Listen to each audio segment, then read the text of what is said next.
The Great Hall of the Galactic Council was huge. Its walls were made of crystal that sparkled like stars. Inside, beings from 47 different worlds sat in their special chairs. Some had fur, some had scales, some looked like giant insects. They all spoke different languages, but the translation machines helped everyone understand each other. Ambassador Sarah Chen stood at the center of the hall. She was human, which meant she looked small compared to many of the other beings. Her dark hair was tied back neat and proper. She wore the blue uniform of Earth's government. In her hands, she held a small computer pad that glowed softly. Sarah looked around the room. She had been coming to these meetings for 3 months. Every time she tried to tell the council about what happened at Kepler. Every time, they did not listen. They said humans were too emotional. They said humans did not understand how things worked in space. They said humans were new and should be quiet. But Sarah knew the truth. 2 million humans had died at Kepler. They were farmers, teachers, children, and old people. They were building a new home on a planet far from Earth. Then one day the Vraxian ships came. The Vraxians said it was an accident. They said they were just mining rocks and did not know humans lived there. But Sarah had seen the real reports. She knew it was not an accident. For 3 months, Sarah had asked for justice. She wanted the council to punish the ones who killed her people. She wanted them to say sorry. She wanted them to make sure it never happened again. But the council always had excuses. They said it was complicated. They said these things happen in space. They said humans should move on and forget. Today was different. Today, Sarah was done asking. She pressed a button on her computer pad. The sound in the Great Hall stopped. Every being looked at her. Some had big eyes, some had many eyes, some had no eyes at all, but they were all watching. I speak for all humans today, Sarah said. Her voice was calm, but everyone could hear her clearly. The Terran Federation is leaving these peace talks. We will not come back. A Vraxian with purple skin and 4 arms stood up quickly. His name was Ambassador Zekthara, and he was very important in his government. You cannot do this, he said. His voice sounded angry. We are close to finding an answer that works for everyone. Sarah looked at him with cold eyes. An answer that works for everyone except the 2 million humans who are dead, she said.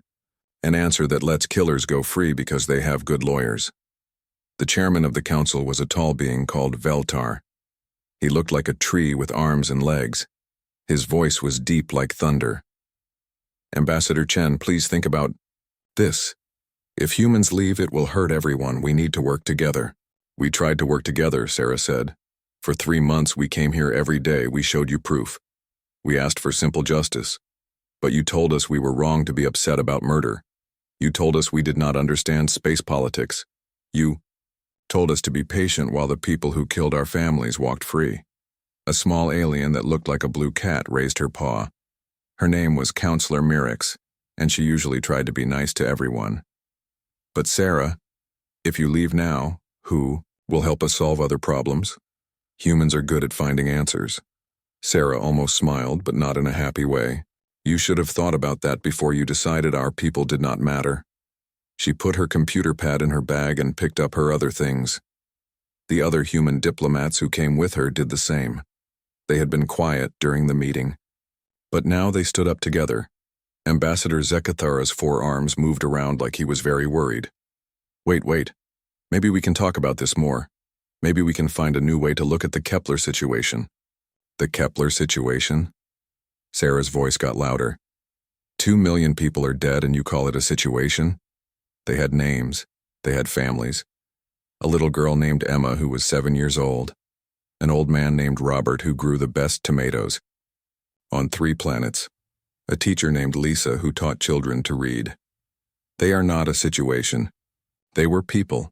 And now they are gone because someone decided human lives did not matter. The Great Hall was very quiet now. Some of the aliens looked uncomfortable. They moved in their chairs and made small noises, but no one said anything. Sarah walked toward the big doors that led out of the hall. Her shoes made clicking sounds on the smooth floor. The other humans followed her. With each step, The aliens behind them seemed to understand that something important was happening. When Sarah reached the doors, she turned around one last time. "The Terran Federation thanks the Galactic Council for showing us who our real friends are," she said. "We will remember this when you come asking for our help." The doors opened automatically as Sarah walked toward them. The other humans followed her out. The doors closed behind them with a soft sound, but to everyone left in the Great Hall, it sounded like thunder. For a long time after the humans left, nobody spoke. The great crystal hall that usually buzzed with talk and argument was silent. Finally, Chairman Veltar made a deep rumbling sound. "What have we done?" he asked. But no one had an answer. Outside the hall, Sarah Chen and her team walked to their ship. They did not look back. Earth was calling them home, and they had important work to do. The galaxy was about to learn what life was like without humans. Sarah just hoped it would not be too late when they finally understood.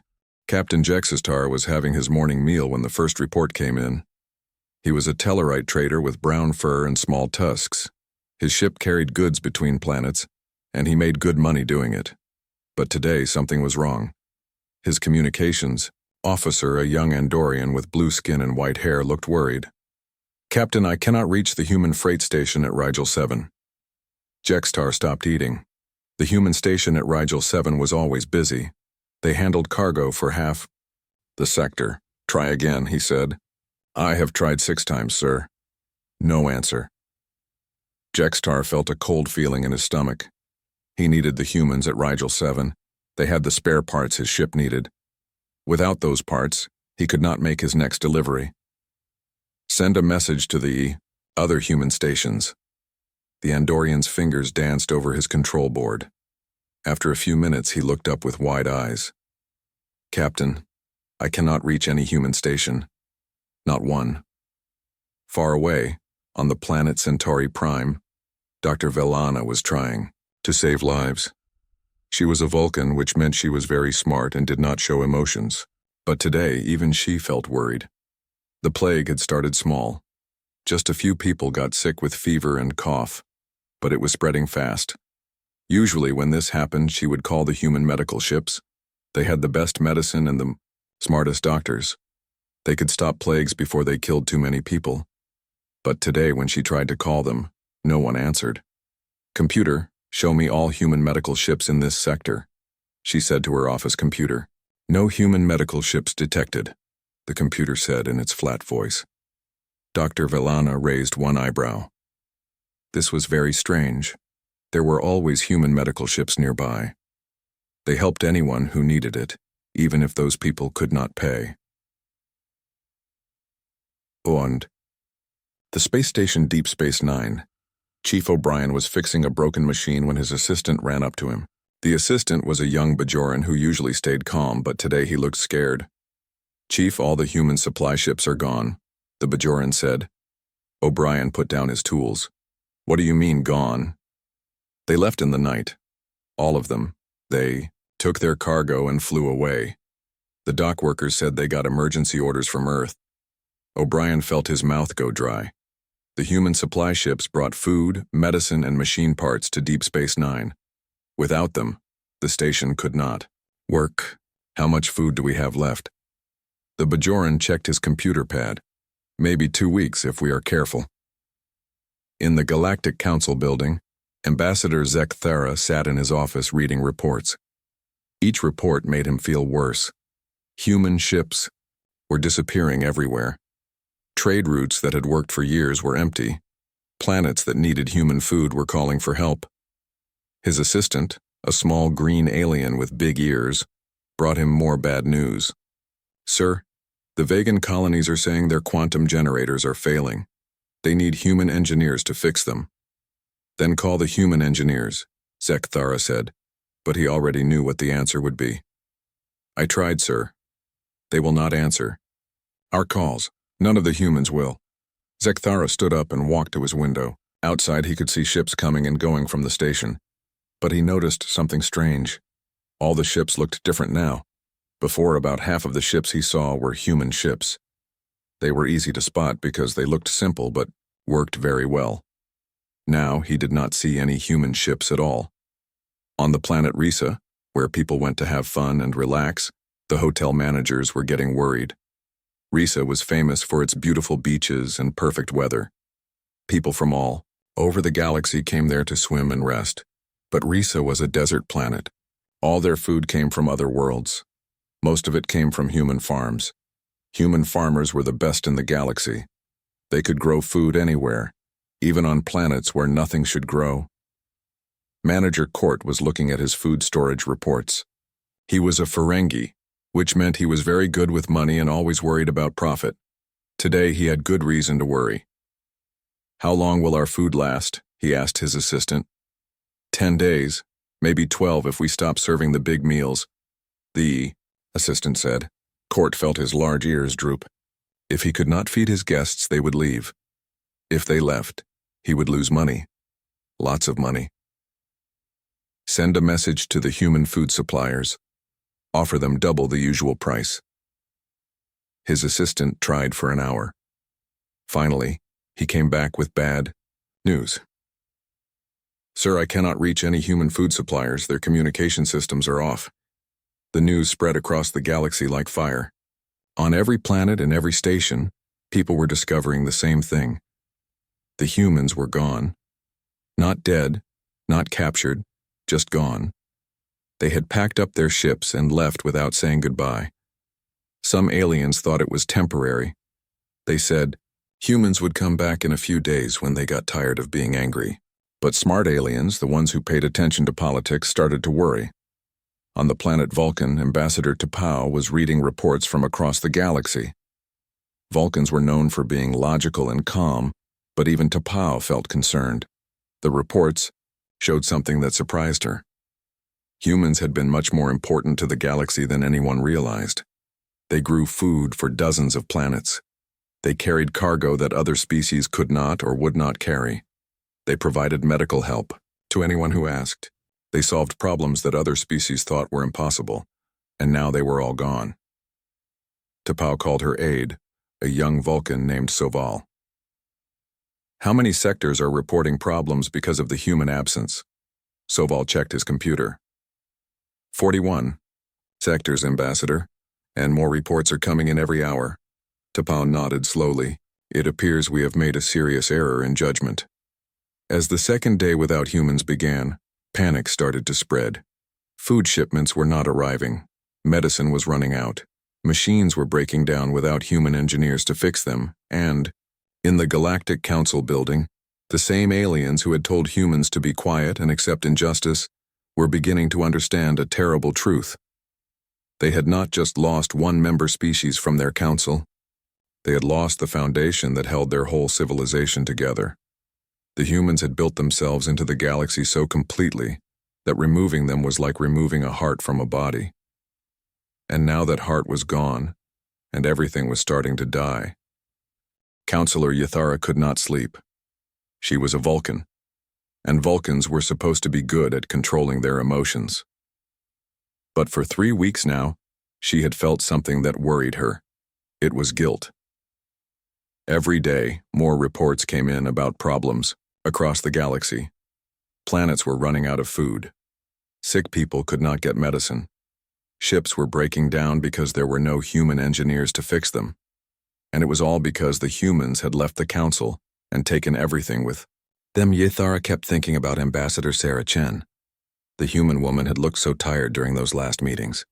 She had asked for simple things: justice for her dead people, punishment for those who killed them, an apology. But the council had said no to everything. Now Yathara wondered if they had made a mistake. She got up from her bed and walked to her office. It was very late, but she could not rest. She sat at her computer and started looking through old files. She wanted to understand what really happened at Kepler. The official report about Kepler was easy to find. It said that Vraxian mining ships had accidentally destroyed a human colony. The Vraxians were sorry, but it was an honest mistake. These things happened in space. The report was signed by important people from both governments, but Yathara was a lawyer before she became a politician. She knew how to look deeper. She started searching for other files about Kepler. Files that were not supposed to be public.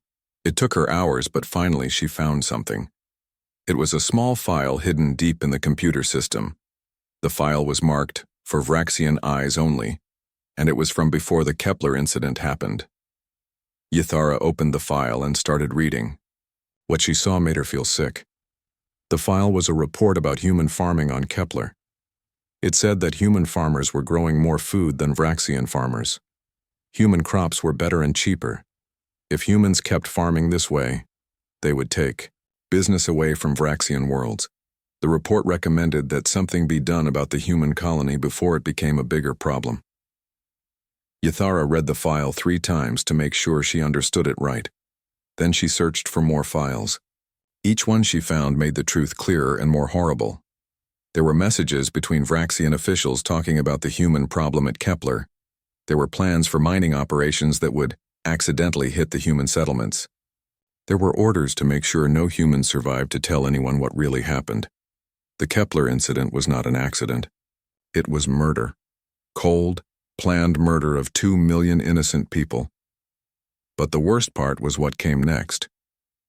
Ythara found files showing how the cover-up worked. Vraxian officials had paid bribes to council members. They had changed official reports.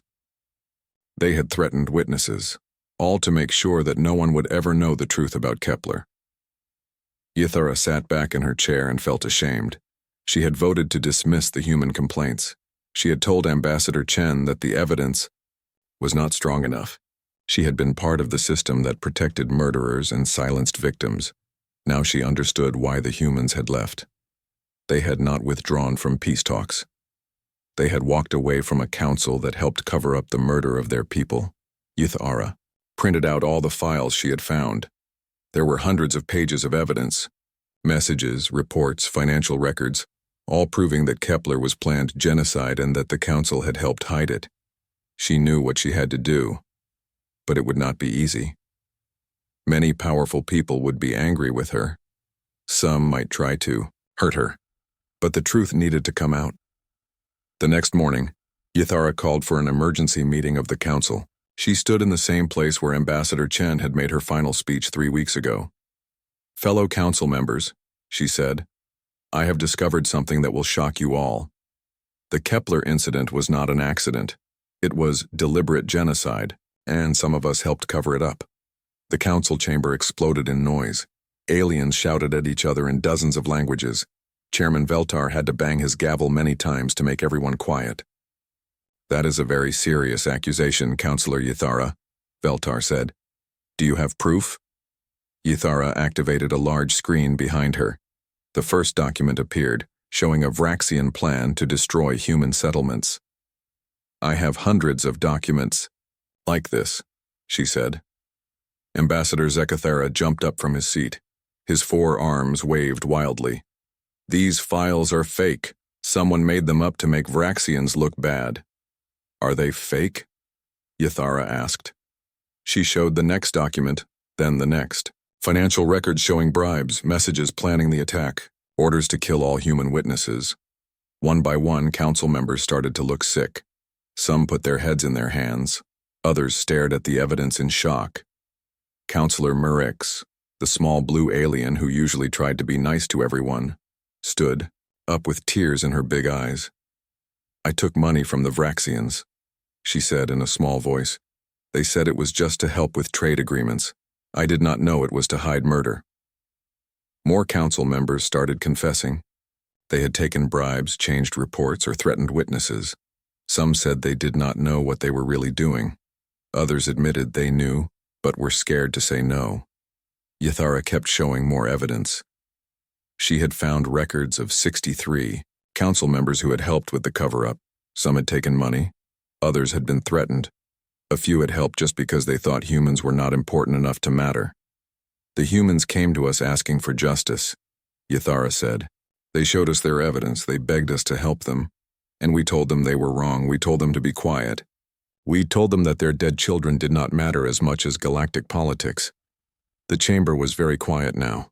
The huge crystal walls seemed to reflect the shame that everyone felt.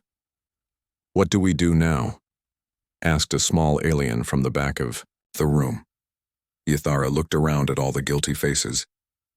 Now we tell the truth. We admit what we did. We punish those who are guilty, and we hope that someday the humans might forgive us. But even as she said it, Ithara knew it might be too late. The humans had trusted the council once, and that trust had been broken in the worst possible way. Some things, once broken, could never be fixed. Outside the council building, human ships were still nowhere to be seen. The galaxy was still falling apart without them, and somewhere out there, 2 million graves on Kepler waited for justice that was 3 weeks too late. 6 weeks had passed since the humans left. The galaxy was dying piece by piece, and Chairman Veltar could see it happening from his office window. Ships moved slower now because they could not get the special fuel that human refineries made. Many planets had gone dark because their power systems needed human-made parts. Food riots had started on 12 worlds where people were getting hungry. But the worst news came from the border between Andorian and Tellarite space. General Thek, an Andorian with blue skin and white hair, stood in Veltar's office holding a battle report. His uniform was dirty, and he looked very tired. The Tellarites attacked our mining colony at Waitan, General Thek said. They claim we stole their workers. We claim the workers came to us freely because we pay better. Veltar's tree-like branches drooped. What about the peace agreement you signed last year? The agreement was written by human diplomats, General Thek said. When we tried to read it ourselves, we found parts that both sides understand differently. Without the humans to explain what they meant, we cannot agree on anything. This was the third border war that had started since the humans left. For 50 years, human diplomats had helped different species solve their problems without fighting. They were good at finding solutions that made everyone happy. Now those diplomats were gone, and old enemies were fighting again.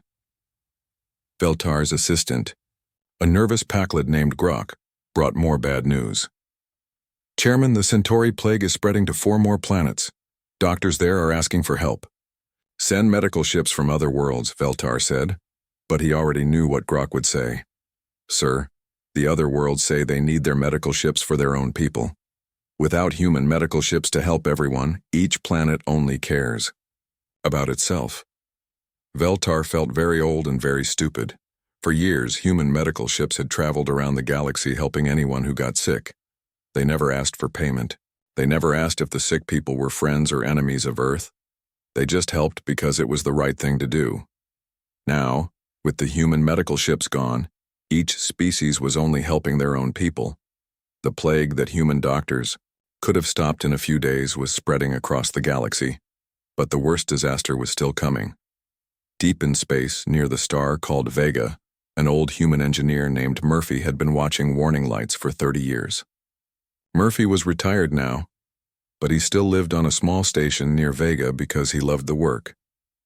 For 30 years, Murphy had watched the quantum cascade readings from Vega's jump gate. The jump gate was like a door between star systems.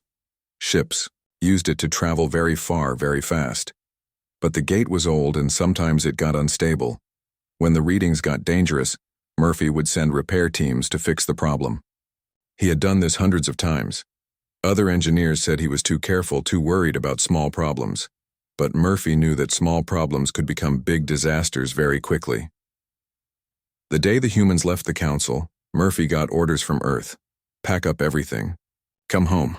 Leave nothing behind. Murphy looked at his warning lights one more time.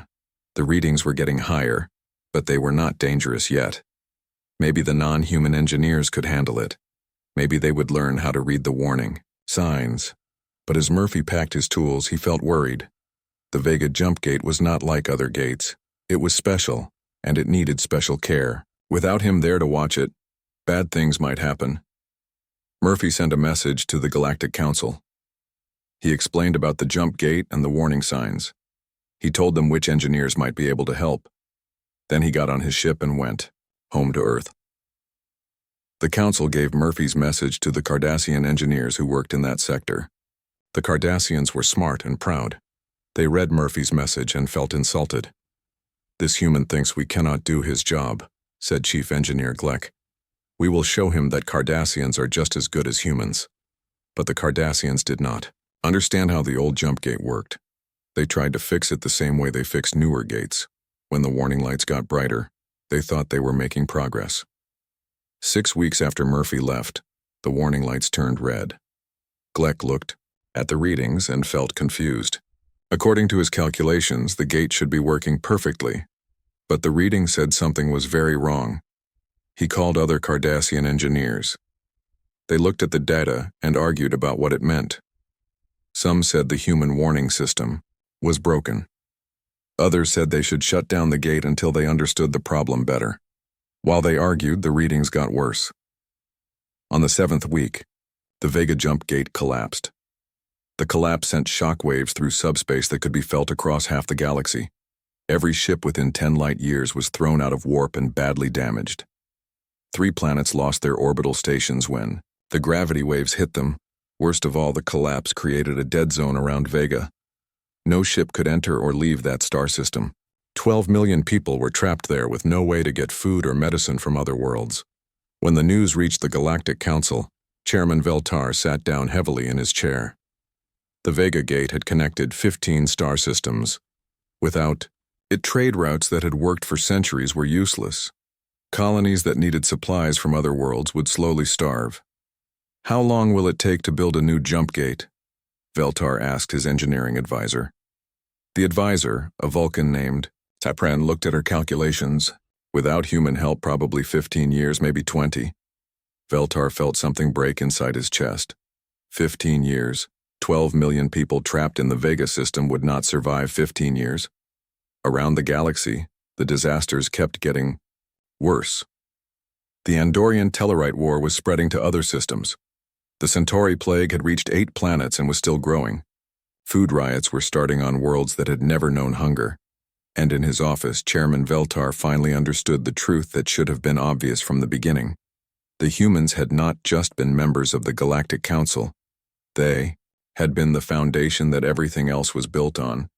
They had been the doctors, the engineers, the diplomats, the farmers, and the peacekeepers that held civilization together. The Council had thought they were doing the humans a favor by letting them join, but the truth was exactly opposite. The humans had been doing the galaxy a favor by staying, and now they were gone, and everything was falling apart. Veltar looked out his window at the dying galaxy and wondered if there was any way to fix what they had broken, but he was afraid it might be too late. Ambassador Sarah Chen stood in the memorial garden on New Perth. The planet had been rebuilt after the Vraxian attack, but the garden remained to remember the dead. 2 million small lights floated in the air, one for each person who had died. They flickered like stars, beautiful and sad. Sarah was older now. 3 months had passed since she walked out of the Galactic Council. Her hair had more gray in it and her eyes looked tired, but she was not sad. She was at peace. Her assistant, a young man named David, came running up to her with a computer pad in his hand. "Ambassador, there's a message from the Galactic Council. Chairman Veltar himself sent it." Sarah looked at the floating lights and remembered the people they represented. Little Emma, who loved to draw pictures of flowers. Old Robert, who made the best soup on 3 planets. Teacher Lisa, who read stories to children every night. "Play the message," Sarah said softly. David pressed a button and a hologram appeared in the air. Chairman Veltar looked terrible. His tree-like skin was gray and many of his branches were broken. Behind him, Sarah could see the council chamber. It was nearly empty. "Ambassador Chen," Veltar said, "I am sending this message to beg for your forgiveness and your help. The galaxy is dying without humans and it is our fault." The hologram Veltar took a deep breath before continuing. "We have learned the truth about Kepler. Counselor Yathara found the real records. The attack on your people was not an accident. It was planned murder and 63 council members helped cover it up." Sarah felt David tense beside her, but she kept watching calmly. She had suspected this for a long time. "Those 63 council members have been arrested," Veltar continued. "They will be tried for their crimes. Some will spend their lives in prison. Others will be exiled from their home worlds forever." The hologram showed images of former council members being led away in chains. Sarah recognized many faces. Important. people who had told her that human lives did not matter very much. "We are also offering reparations," Veltar said. "The Vraxian government will pay Earth 1 trillion credits for the lives lost at Kepler. We know money cannot bring back the dead, but we hope it shows how sorry we are." 1 trillion credits was more money than most planets had ever seen. It was enough to build 100 new colonies or feed 1 billion people for years. "And we are offering humans a permanent seat on the High Council," Veltar said. "Not just membership, but leadership. Humans will have the power to veto any decision that affects galactic peace." This was something humans had never been offered before. That a Mao High Council controlled everything in the galaxy. With a seat there, humans would be equal to the oldest and most powerful species. But Veltar was not finished. "Please, Ambassador Chen, we need your help. The Vega Gate collapse has trapped 12 million people. The Centauri plague has reached 15 planets. 3 wars are spreading across the outer rim. Only humans know how to fix these problems." The hologram flickered as Veltar leaned closer to the camera. "I know we do not deserve your help. I know we failed you when you needed us most. But there are billions of innocent people suffering because of our mistakes. Please do not let them die for our sins." The message ended and the hologram disappeared. David stood quietly beside Sarah, waiting for her to speak. Around them, the memorial lights continued their slow dance in the air. "What do you think, David?" Sarah asked. David was young and still believed that problems could be solved with good intentions. "They seem really sorry, Ambassador, and people are dying. Maybe we should help them." Sarah smiled sadly. "People were dying when we asked for help too. 2 million people died, and the Council told us it was not important enough to worry about." She walked to a bench and sat down. The memorial lights cast soft shadows on her face. "Do you know what I learned in 3 months away from the Council, David?" "What, Ambassador?" "I learned that we do not need them as much as they need us." Sarah gestured toward the sky where stars were beginning to appear. "Human colonies are doing fine without the Galactic Council. Our trade networks work better without their rules. Our planets are peaceful without their politics." David looked confused.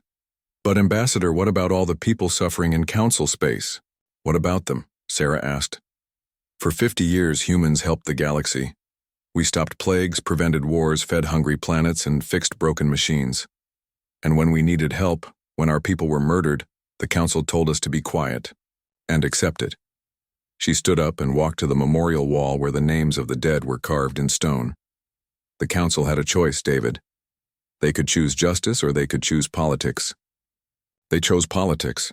Now they have to live with that choice." David followed her to the wall. "So we are not going back?" Sarah touched one of the names on the wall. "Emma Rodriguez, age 7. I am going to send Chairman Veltar a reply," she said.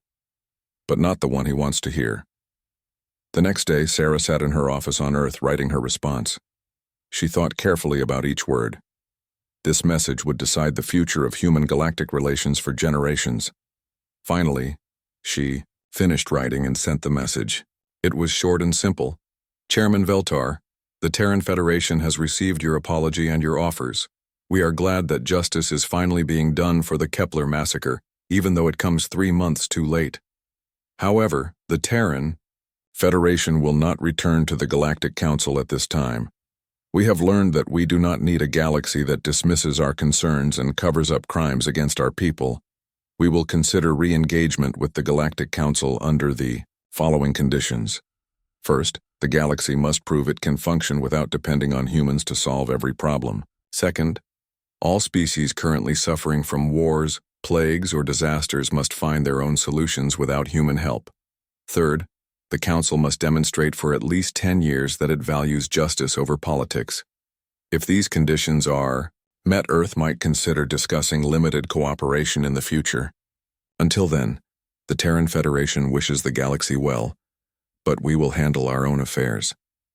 We hope you understand that trust, once broken, must be earned back through actions, not words. The people of Kepler deserved justice when they were alive, not apologies after they were dead. Earth will be watching." Sarah sent the message and leaned back in her chair. Outside her window, she could see human ships coming and going from Earth's orbital stations. The galaxy might be falling apart, but humanity was thriving. In 10 years, maybe 20, the galactic species might learn to value what they had lost. They might learn to solve their own problems and treat each other with respect. When that day came, humans might consider helping again, but it would be as equals, not as servants, and it would be on humanity's terms. The galaxy had taught humans an important lesson about the price of being too helpful. Now it was time for the galaxy to learn the price of taking that help for granted. Sarah looked at the memorial lights floating outside her window and smiled. The people of Kepler could finally rest in peace. Justice had been served, even if it came too late. And their sacrifice had taught humanity the most valuable lesson of all. Sometimes the best way to help others is to let them learn to help themselves.